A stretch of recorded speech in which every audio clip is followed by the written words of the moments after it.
Bonjour les amis, je vous retrouve pour une nouvelle revue. Donc aujourd'hui, une revue qui me fait super plaisir.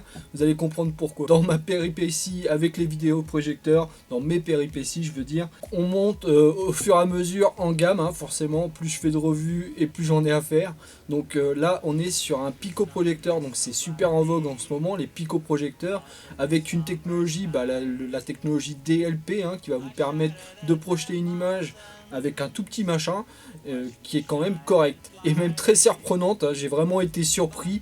On est sur du 1080p 920 par 1080p au grand max en définition, donc c'est une super définition et vous avez un truc, c'est pas plus gros qu'un smartphone, donc imaginez un peu ma surprise, je pensais pas à une qualité pareille. Donc ils ont poussé la miniaturisation à insérer dans cette petite machine Android, hein, Android KitKat 4.4. Donc bien sûr, pour la mise à jour, il faudra passer par le constructeur, parce que sinon le reste de logiciels vont pas forcément s'adapter à la partie matérielle. Je pense notamment à notre cher Kodi, hein, que tous les connaisseurs connaissent, et qui est d'ailleurs déjà préinstallé dans la machine. Bien sûr, vous aurez le Wi-Fi, hein, aussi, pour pouvoir venir vous connecter directement sur votre réseau, mais aussi une grosse batterie quand même, on va dire le double d'une batterie de smartphone actuellement, hein, elle fait 5000 mAh.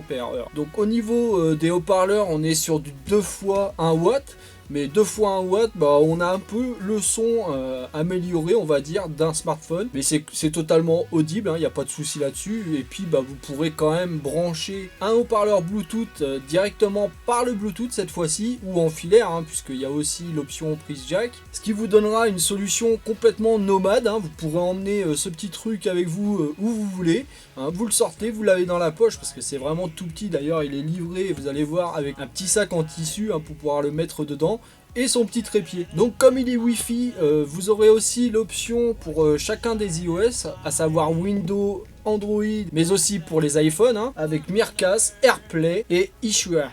Je suis nul en anglais, désolé. Vous allez pouvoir projeter un écran de 30 à 120 pouces, donc c'est pas petit, avec une distance de projection de 1 à 5 mètres maximum. La durée de vie de la LED, hein, est de 30 000 heures, et vous pourrez, une fois la batterie bien chargée, regarder au moins 2 films, ne serait-ce que sur la batterie, donc c'est quand même sympa. Donc c'est parti pour le unboxing. Donc c'est Aodine, hein, qui fait ça. Donc la boîte est vraiment super classieuse, moi j'aime bien, avec le verre comme ça, avec les lettres en verre incrustées, hein, comme ça, un peu qui brille, c'est super classe. Donc à l'intérieur, j'ai oublié de vous dire, il y a 1 Go de RAM et 32 Go de ROM, hein, ce qui est quand même assez conséquent. Hop, on ouvre la boîte. Alors la boîte, faut pas être énervé pour l'enlever, hein. Voilà, donc c'est super bien protégé, vous voyez, c'est super classieux, hein. Et vous avez vu tout de suite sur la machine. Donc comme vous pouvez le constater, hein, on est vraiment sur un petit truc. Je vais sortir mon téléphone portable, donc c'est un 4.7, donc est assez grande taille, vous voyez. Donc c'est le Blackview, hein, que j'ai moi, mais regardez un peu la taille de ce truc là, on est sur la même taille que mon smartphone, il n'y a pas à dire, c'est vraiment super miniaturisé, c'est génial pour l'emmener partout avec vous. Donc c'est le modèle T89A de chez Aodine. Ici vous allez pouvoir naviguer dans les menus, ici pour revenir, etc., mémoriser, allumer le petit engin.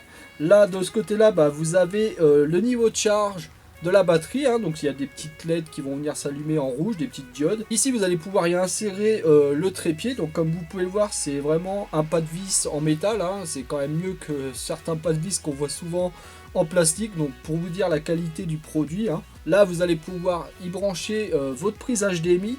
Alors le problème de la prise HDMI, hein, je trouve ça génial d'en avoir une déjà, mais le petit souci c'est que le trépied sur une surface qui est un peu lisse, ne serait-ce que le poids du câble de l'HDMI va venir vous faire glisser le vidéoprojecteur, donc ça serait quand même dommage de le faire tomber. Je vous conseille quand même de mettre ça sur une surface rugueuse, hein, et de faire attention parce que vous avez vite fait de vous prendre dans les fils ou quoi. Donc là vous avez une prise casque si jamais vous n'avez pas de petite enceinte Bluetooth. Ici pour venir le charger, hein, donc la batterie n'est pas amovible, hein, elle est à l'intérieur. Et là vous avez quand même deux petites prises USB pour venir brancher un disque dur ou quoi que ce soit d'autre. Tout ça dans cette petite machine là, je suis quand même assez stupéfait moi. C'est magnifique, hein, ce qu'on arrive à faire aujourd'hui. Donc ici vous avez de l'autre côté une micro carte SD, hein, un petit slot. Et là, alors là c'est pour allumer le vidéoprojecteur. Alors faites pas comme moi au début, je commence à appuyer sur le petit bouton là, parce que c'est un bouton de démarrage. Je fais tiens, ça commence bien, ça fonctionne pas. Et là en fait il faut ici déverrouiller. En fait c'est un verrouillage, hein. C'est pour éviter qu'il s'allume dans votre poche si jamais vous appuyez sur ce bouton là malencontreusement. Là vous avez la partie qui va venir projeter l'image. Et ici encore de nouveau, ne faites pas comme moi. Je fais tiens, ils ont mis en plus une carte SD, en plus de la micro SD. Et puis je commence à essayer de mettre ma carte SD dedans. Non, le problème c'est que là c'est pas une carte SD, ça y ressemble. Mais en fait c'est le moteur qui tourne. Donc quand j'ai commencé à mettre la carte SD puis entendre dedans, j'ai dit bon là je suis en train de faire une connerie, il faut que j'arrête. Je vais niquer le truc. Donc voilà, hein, donc faites pas cette bêtise. Ici c'est pas une carte SD à mettre, hein, c'est vraiment le moteur qui tourne, un tout petit ventilo qui fait quasiment pas de bruit, franchement c'est imperceptible. Ici vous allez pouvoir régler la netteté de l'image. Et comme cet engin est super bien fait, il y a un capteur de gravité à l'intérieur. Et donc c'est normal de ne pas avoir de bouton pour la correction de trapèze, parce que en fait la correction de trapèze va se faire toute seule. Donc quand vous allez le pencher en haut ou en bas, vous allez voir que le trapèze vient se corriger tout seul. C'est magique, ça marche, c'est génial. Donc qu'est-ce qu'on a d'autre dans la boîte? Et ben on a le manuel.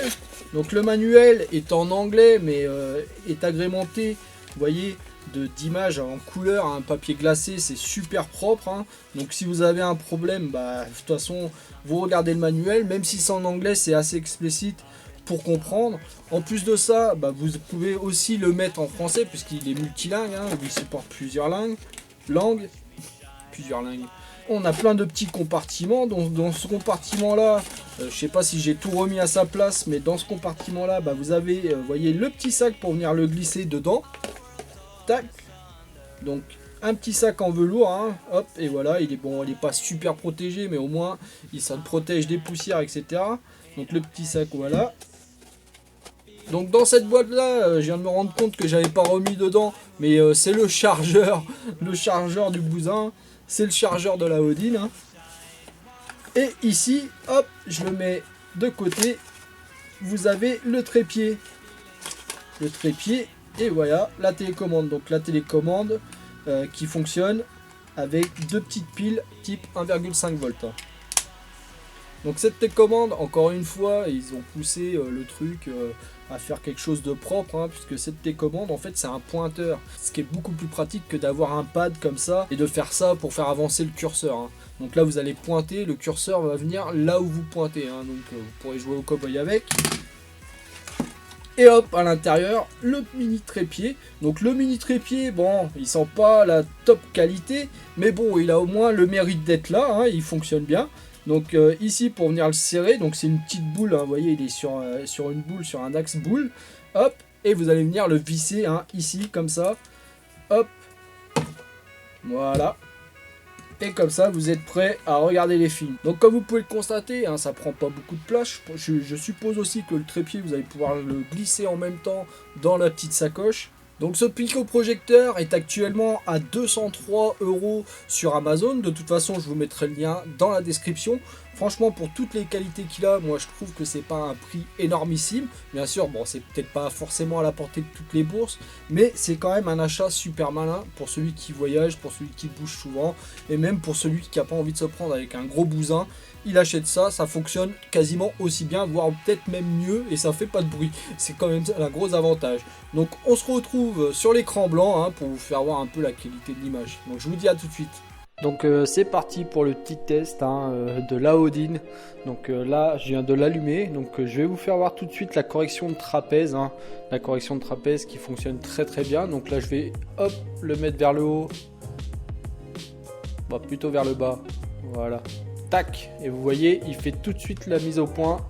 Alors vers le haut je peux pas trop parce que la table m'empêche, mais regardez vers le bas, paf, et hop il fait tout de suite sa correction de trapèze, hein. Donc ça fonctionne super bien. On va essayer de mettre l'image droite, voilà. Donc le petit trépied, bon, il a son efficacité, hein, c'est pas non plus quelque chose d'optimum, mais au moins ça a le mérite d'exister, hein. Donc je vais prendre la petite télécommande, donc la petite commande qui elle est un pointeur, hein, donc pas besoin de manipuler une souris, vous voyez. Donc on a eShare Server, on a AirPlay, tout ça hein, c'est pour venir connecter votre smartphone. Hein.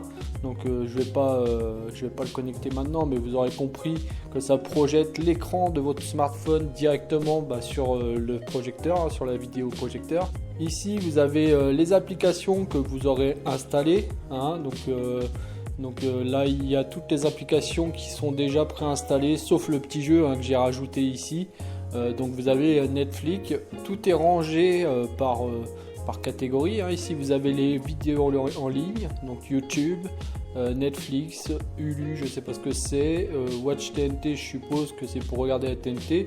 Si vous voulez rajouter une catégorie, vous voyez dans les fichiers que vous aurez téléchargés, ils viennent se regrouper ici, vous pourrez rajouter, par exemple là vous voyez c'est coché, si je veux rajouter Twitter, je peux rajouter Twitter. Bon, dans vidéo forcément ça ira pas terrible, ça sera pas terrible, mais bon. Donc au niveau des paramètres, on va aller dans les paramètres vite fait. Vous voyez ici on a le Wi-Fi hein, qui est bien connecté, donc il est connecté à mon Wi-Fi. Le Bluetooth, le Bluetooth n'est pas connecté, hein, j'ai rien connecté, mais vous pourrez brancher par exemple une manette de jeu, pourquoi pas, ou une enceinte Bluetooth hein, pour pouvoir regarder le film avec l'enceinte Bluetooth hein, pour avoir un meilleur son. Donc ici il y a écrit Ethernet, donc j'ai été étonné au départ, moi aussi, mais en fait Ethernet ça correspond à un port que vous allez venir plugger sur une prise USB hein, qui sera à acheter à part. Hein. Donc ici, comptez pas d'avoir l'Ethernet sur votre petit truc sans avoir acheté ce petit plug. Hein. Ensuite, là on a l'affichage, vous allez pouvoir régler la luminosité, donc moi pour le test hein, je l'ai mis au maximum de façon à qu'on soit optimum. Donc je préfère le mettre à fond hein, puisque en plus on est sur un petit matériel, donc il faut quand même mieux le mettre à fond je pense. Le modèle de projection, ça dépend comment vous allez placer votre vidéoprojecteur. Ici, si vous le branchez avec une prise HDMI, par exemple, si vous voulez regarder la télé ou pourquoi pas jouer à une console de jeu, hop, vous faites tourner un HDMI qui est ici et hop, il va venir basculer sur la HDMI. Au niveau du stockage, tac. Donc au niveau du stockage, vous voyez, hein, sur 32 Go, on a 25,61 Go de disponible, ce qui est plutôt sympa. Ici, l'état de la batterie. Donc la batterie, là, actuellement, elle est sur charge. Mais on voit bien que sur batterie, elle a tenu 2h31 hein, quand même. Donc c'est pas ridicule. Là, bien sûr, vous allez pouvoir rentrer la langue. Donc moi, j'ai mis la langue française avec le correcteur d'orthographe parce que je suis nul en orthographe. Donc on va aller voir le navigateur, on va aller voir un peu comment ça navigue. Donc voilà, hein, on se retrouve sur la page de vente hein, d'Amazon hein, où c'est que j'ai acheté le petit Aosin. Donc on voit bien encore les caractéristiques, hein, 300 ISO lumens. Donc c'est quand même, c'est pas 300 lumens, hein, attention. Comme je vous ai dit, hein, c'est pas le même type de lumière que les gros projecteurs. Hein. Donc là on est sur 203 € actuellement, hein. Alors peut-être qu'il va y avoir des variations de prix, il suffira d'aller voir régulièrement ou de se mettre une petite alerte hein, si vous êtes premium sur Amazon. Donc au niveau de la navigation, ça reste fluide, hein, vous voyez, on peut naviguer sur internet avec ce vidéoprojecteur sans problème. Hein. Hop, on va sortir de là-dedans, voilà, on va aller essayer quelques petites vidéos en ligne. Sur YouTube, on va regarder une petite vidéo en 1080p, hein, tant qu'à faire. Hop, alors qu'est-ce qu'on va choisir? On va pas regarder le feu, hein, ça serait idiot. Hop, en gros plan.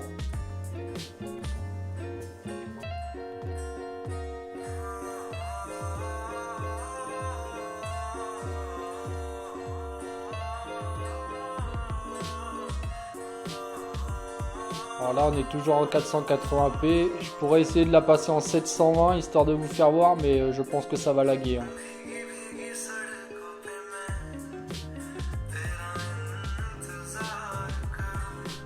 Hop, ça y est, elle vient de passer en 720. Vous voyez, hein, l'image est impeccable. Impeccable, il n'y a pas de souci là-dessus.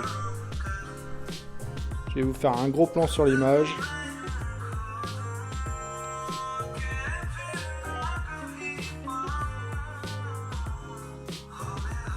Une petite chanson un peu indienne. Je pense que c'est un clip indien. Et je pense aussi que je vais me faire striker sur YouTube parce qu'il va y avoir des droits d'auteur. Donc pour vous montrer quand même, voilà, la taille de l'image, hein, c'est pas ridicule. Hein. Pour un petit truc comme ça, je trouve que l'image est nickel. franchement, et je suis encore une fois pas tout à fait dans la pénombre. Les volets ils sont pas super efficaces, hein, c'est des vieux volets en bois qui laissent passer bien la lumière. Donc vous voyez, la netteté est topissime, hein. Voilà, bon bah, vous aurez compris, hein. Je vais baisser un peu le son aussi. Vous aurez compris que ce petit vidéoprojecteur, pour une solution totalement nomade, bah, je trouve que ça le fait complètement. Bon, après, comme je vous ai dit aussi, hein, 200 €, tout le monde n'a pas 200 € à mettre dans un vidéoprojecteur. En tout cas, si vous devez mettre environ ces prix-là, je pense que le petit Aodine a toutes ses chances de vous plaire, puisqu'il est vraiment sympa, hein. Au niveau de la batterie, il tient bien la batterie, hein, il tient 2h30 comme je vous ai montré tout à l'heure. Au niveau de l'image, bah, l'image elle est de qualité. Bon, ça manque un peu de lumière, mais faut pas s'étonner que sur des petits modèles comme ça, il manque un peu de lumière. Par contre, c'est tout à fait regardable. La qualité est top, hein, au niveau de la précision des pixels, hein. Parce qu'on reste quand même sur du 1080. Les couleurs sont sympathiques, hein, il y a des noirs assez profonds.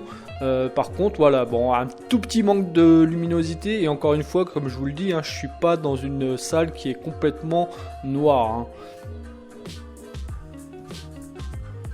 Donc bah écoutez, je vous laisse avec ces petites images sympathiques, hein, les Indiens qui s'aiment là.